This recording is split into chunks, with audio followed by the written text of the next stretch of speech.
네, 안녕하세요. 멘탈이 전부다의 철영입니다. 네, 드디어 오늘부터 팬데믹으로 인한 역대급 토가 완화 정책을 공식적으로 종료시킬 금리 인상이 논의되는 역사적인 FOMC가 시작됩니다. 현지 시간으로 16일 오후에는 파월의 연설이 있을 예정이고요. 한국 시간으로는 목요일 새벽이 되겠네요. 사실 이번 FOMC에서 0.25%포인트의 금리가 오를 것은 이미 파월이 본인의 입으로 기정사실화했기 때문에 이것은 현재 시장이 모두가 알고 있는 이슈입니다. 투자자들이 궁금해하는 것은 앞으로의 방향성이죠. 연준은 현재의 폭발적인 인플레이션을 얼마나 심각하게 생각하고 있는지, 러시아 사태로 인한 경기 침체의 위험은 어느 정도로 보고 있는지, 이 모든 것을 고려해서 향후 금리를 얼마나 공격적으로 올려갈 것이고 양적 긴축은 언제부터 또 얼마나 병행할 것인지가 당분간의 시장 흐름을 결정지을 최대 변수가 되겠습니다.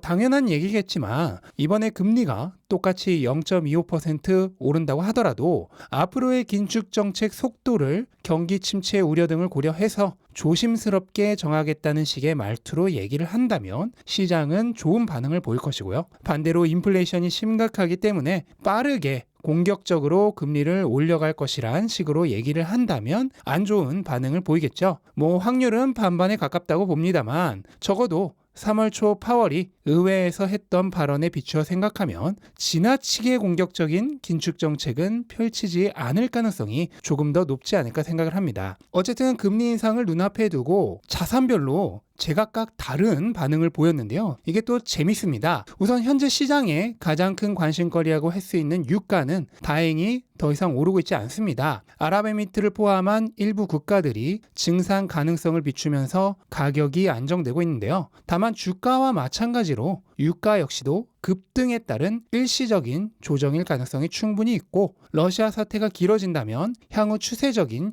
유가 상승은 더 지속될 수 있습니다. 다만 이번에도 확인되었듯 유가가 오르면 채산성 증가로 인해 원유를 더욱 많이 생산하려고 하기 때문에 공급량이 함께 증가해서 일부에서 우려하는 것처럼 가격이 천정부지로 치솟을 가능성은 크지 않다고 생각을 합니다.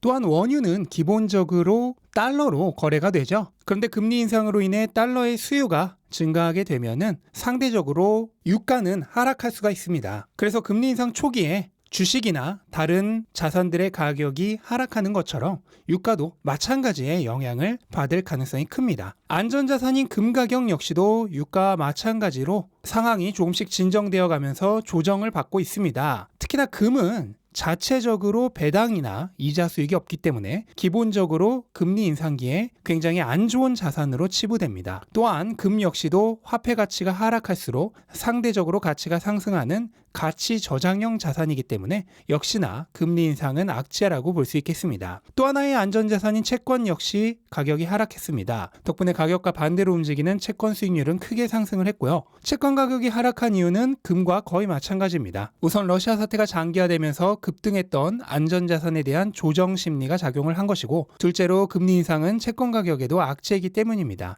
향후 이자율이 계속 올라간다고 가정을 하면 미래에 발행될 채권이 현재 발행될 채권보다도 더 높은 이자율로 발행될 것이기 때문에 지금 채권은 매력이 없어집니다. 그로 인해 가격이 하락하는 것이죠. 웃긴 것은 안전자산의 가격뿐만 아니라 위험자산의 가격 역시도 함께 내리고 있다는 사실입니다. 대표적 위험자산인 비트코인은 주말부터 약세가 계속되고 있었는데 월요일 전반적인 시장의 하락과 함께 추가적인 하락이 있었습니다. 다만 유럽에서 작업증명 방식의 암호화폐를 금지하는 법안이 부결되었다는 소식에 약간 반등하였다는 게 그나마 위안이 되는 소식이고요. 비트코인은 금과 마찬가지로 자체적인 배당이나 이자 수익이 없는 상태에서 화폐 가치가 하락할수록 상대적으로 가치가 상승하는 가치 저장형 자산입니다. 그로 인해 금리 인상은 기본적으로 악재가 되겠고요. 다만 현재 상황은 물가 상승이 지나치게 강하고 금리를 올린다고 하여도 적정 물가 상승률인 2% 이하로까지 내려가기에는 오랜 시간이 걸리거나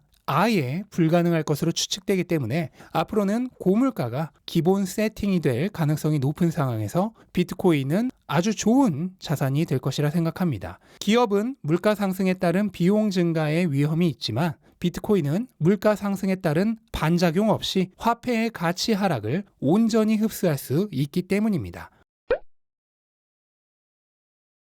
주식시장은 당연히 좋지 않았습니다. 특히나 위험 자산으로 치부되는 나스닥이 가장 좋지 않았는데요. 이유는 두 가지 정도입니다. 우선 금리 인상이라는 핵폭탄급 경제 이슈를 눈앞에 두고 위험 회피 심리가 발동한 것이겠죠. 큰 이벤트가 있기 전에 투자자들은 일단 리스크를 어느 정도 제거해 두고 관망하려는 심리가 있습니다. 때문에 항상 빅 이벤트가 있기 전에는 위험 자산들의 가격이 하락하는 경향이 있는데 현재도 그러한 상황이라고 보면 되겠고요. 또 다른 이유는 채권 수익률의 급등에 있습니다. 명목금리인 10년물 채권 수익률이 오르면 성장주들의 미래 현금 흐름에 대한 가치 평가가 절하되기 때문에 기본적으로 성장주의 주가는 하락합니다. 최근 채권 수익률이 급등하면서 나스닥이 이에 걸맞는 반응을 보인 것이라고 보면 되겠는데 사실 채권 수익률 급등 역시도 금리 인상으로 인한 것이기 때문에 이것도 금리 이슈라고 보면 되겠습니다. 이외에도 돈줄이 막힌 러시아가 디폴트에 빠질 것이라는 우려, 중국의 고강도 방역으로 선전시가 락다운되었고 상하이도 준봉쇄에 가까운 상태에 들어갔다는 소식 등도 주식시장에는 악재로 작용했습니다.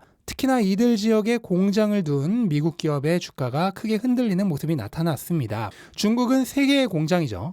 중국 공장들이 락다운에 들어가게 되며 공급망 악화가 심화되면서 생산자 물가를 더욱 상승시킬 우려가 있고 생산자 물가가 오르면 기업들은 상품과 서비스의 가격을 올리려 하기 때문에 소비자 물가 역시 오르면서 인플레이션을 더욱 부추길 수 있습니다. 이러한 여러 가지 우려들이 모두 잠재적으로 남아있어 현재 시장 상황은 극도의 불안함 속에서 이틀 후 금리 인상 발표를 눈앞에 두고 있는 폭풍 전야의 상황이라고 보시면 되겠습니다. 네, 이렇게 악재 또 악재가 겹치면서 보시다시피 안전자산부터 위험자산까지 거의 모든 자산의 가격이 하락하는 초유의 약세장이 지속되고 있습니다. 하지만 시장의 모든 뉴스들은 시간을 두고 그것을 소화하는 과정에서 선반영되는 경우가 많습니다. 금리 인상, 인플레이션, 전쟁, 공급망 부족, 이 역대급 악재들을 시장이 현재 소화하는 과정에 있고 너무 큰 재료들이기 때문에 소화하는데 상당한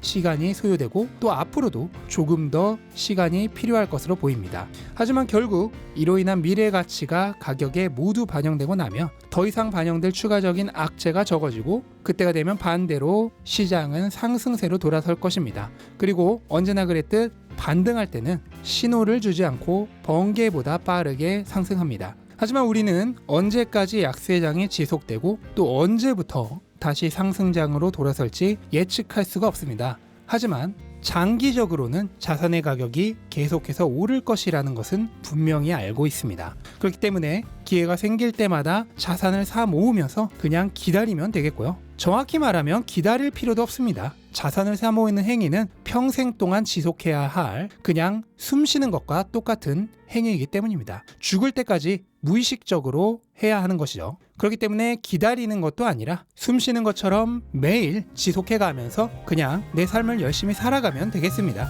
네, 이것으로 오늘 영상 마치도록 하겠고요. 영상 도움되셨다면 구독과 좋아요 부탁드리고 즐거운 하루 되시기 바랍니다. 감사합니다.